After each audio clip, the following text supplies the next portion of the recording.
Assalamualaikum warahmatullahi wabarakatuh. Saya Lisa Skanggreni, mahasiswa Universitas Budi Waluyo Semarang, Prodi S1 Kebidanan Transfer RPL kelas B dengan NIM 157222031 akan memperhatikan video konseling terhadap tromboflebitis.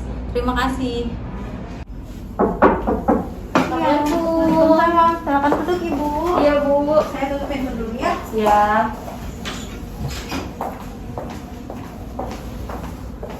Baik, sebelumnya dengan Ibu siapa? Bu Nisa, Bu. Baik, perkenalkan saya Bidanisa ya Bu. Saya bidan yang bertugas pada malam hari ini. Baik, sebelumnya ada keluhan Ibu? Iya, Bu, ada. Saya nyari di betis saya, Bu. Oh gitu, ini pas hari keberapa ya? Hari keempat, Bu. Oke, baik. Jadi kalau untuk nyari pada bagian betis itu namanya tromboflebitis ya Bu. Oh, iya, Bu. Jadi saya akan menjelaskan tentang tromboflebitis itu sendiri ya. Jadi tromboflebitis itu adalah peradangan pada dinding vena dan biasanya disertai dengan pembentukan bekuan darah.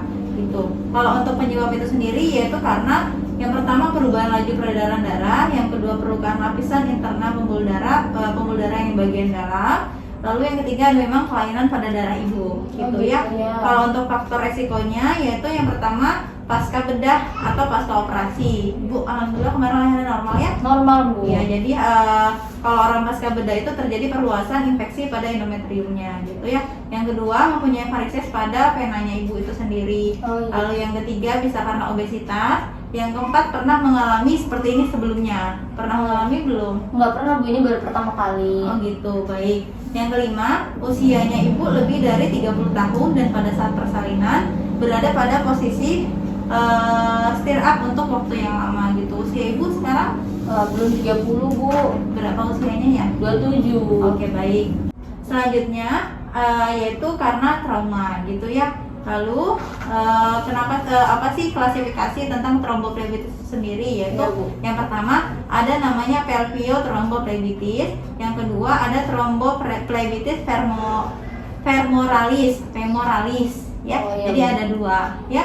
Lalu kalau untuk gejala pelvio tromboflebitis sendiri yaitu nyeri yang terdapat pada perut bagian bawah atau perut bagian samping, timbul pada hari kedua sampai 3 masa nifas dengan atau tanpa demam. Gitu. Menggigil berulang kali. Suhu badan ibu naik terus secara tajam. Jadi yang tadinya 36 terus menjadi 40. Jadi gitu naiknya ya. secara drastis gitu.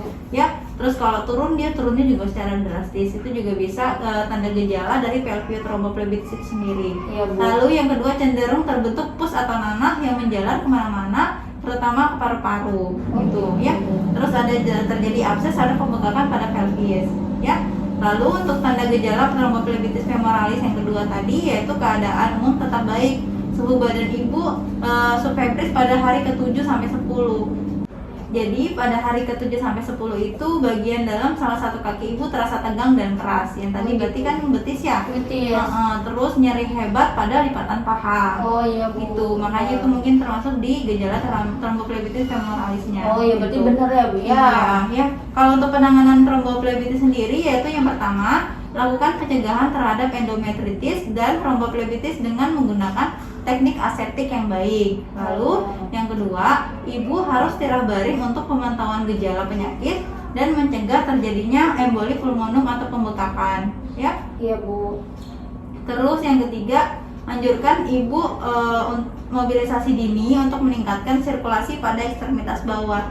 Jadi harus dibawa gerak terus. Tetap dibawa gerak ya, Bu. Iya, biar nggak terjadi bekuan darah pada vena yang tadi ya. Iya. Terus selanjutnya pastikan ibu tidak berada pada posisi litotomi atau posisi kakinya terlalu lama ditekuk dua-duanya gitu ya. Jangan menggantung kaki lebih dari 1 jam. Jadi kaki kalau misalkan duduk harus ada pijakannya, nggak boleh tergantung. Nampak gitu ya, Bu? Iya, harus nampak ya. Terus ibu juga bisa sediakan stocking. Kita tahu stockingnya? Oh, stocking ya, Bu. Iya, stocking pendukung kepada ibu. Jadi setelah melahirkan harus dipakai stocking itu supaya mencegah terjadinya tromboflebitis ya. Oh, iya. Selanjutnya ibu juga bisa memakai stocking sebelum bangun pagi dan melepaskannya 2 kali sehari untuk mengkaji keadaan kulit bawahnya ini gimana. Oh, gitu. Gitu ya. Yang terakhir, ibu harus tirah baring dan mengangkat bagian kaki yang terkena. Ini kaki sebelah mana? Sebelah kanan Bu. Ya, jadi nanti bisa baring, nanti kaki kanannya sering diangkat. Oh diangkat gitu ya, iya Bu ya. Tuh, ya. Jadi ini nanti bisa dilakuin di rumah ya Bu. Oh iya Bu, Berarti caranya memang, tadi ya. Iya, berarti memang ini kemungkinan tromboflebitis. Oh iya, Bu. Jadi kalau untuk pesan medis namanya tromboflebitis ya. Iya. Apakah penjelasan yang sudah saya berikan Ibu bisa ulangi? Iya Bu, jadi nyeri pada kaki itu kaki saya ini ya Bu ya, di betis itu namanya tromboflebitis ya Bu ya. Habis itu untuk caranya itu berarti nanti posisi saya kakinya kalau duduk itu harus napak ya Bu ya, dikasih alas. Ya, betul. Terus belajar gerak-gerak juga ya Bu, sama tetap pokoknya harus gerak. Nanti kalau baring, Oh iya kakinya ya, kaki yang sebelah kanan ya. Iya. Ya, kakinya nanti diangkat. Diangkat ya, biar belajar bisa gitu. mengurangi ya. Ya Bu. Jadi nanti bisa dilakukan di rumah, dibantu sama suaminya di Iya, rumah. berarti Ya. saya suruh suami saya. Oke, apakah ada yang bisa saya bantu lagi? Udah jelas Ibu, terima kasih ya Bu ya. Ya baik, terima kasih sebelumnya. Hati-hati di jalan ya Bu. Iya Bu.